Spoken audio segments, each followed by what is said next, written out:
Seorang nabi besar telah muncul di tengah kita, dan Allah mengunjungi umat-Nya.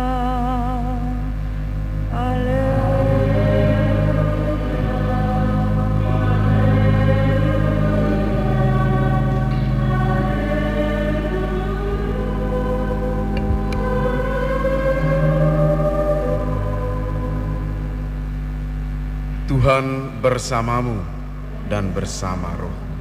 Inilah Injil Yesus Kristus menurut Lukas. Dimuliakanlah Tuhan.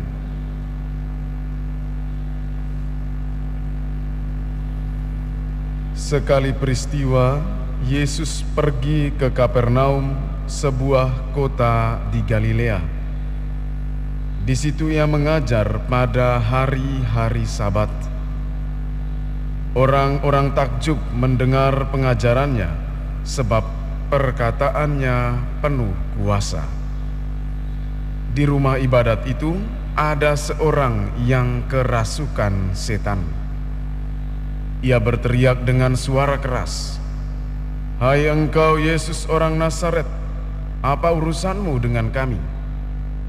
Engkau datang hendak membinasakan kami?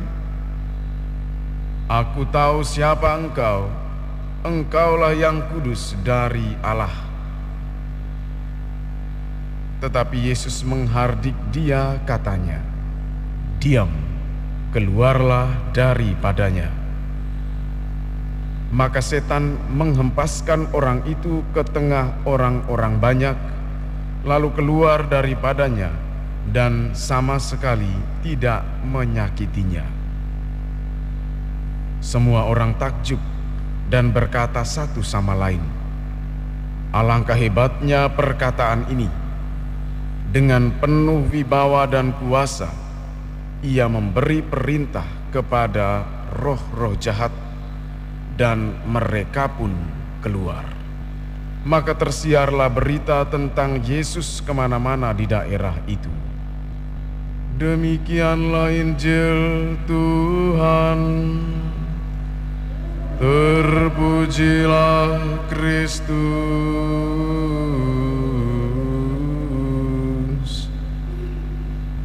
Ibu, bapak, saudara, dan saudari yang terkasih, seperti apakah roh jahat itu? Roh jahat punya banyak cara untuk mempengaruhi manusia. Bahkan bukan dengan cara-cara yang kasar, cara-cara yang buruk, cara-cara yang tidak disukai. Dia menggunakan cara yang lembut, bahkan kadang menggunakan hal-hal yang bersifat rohani.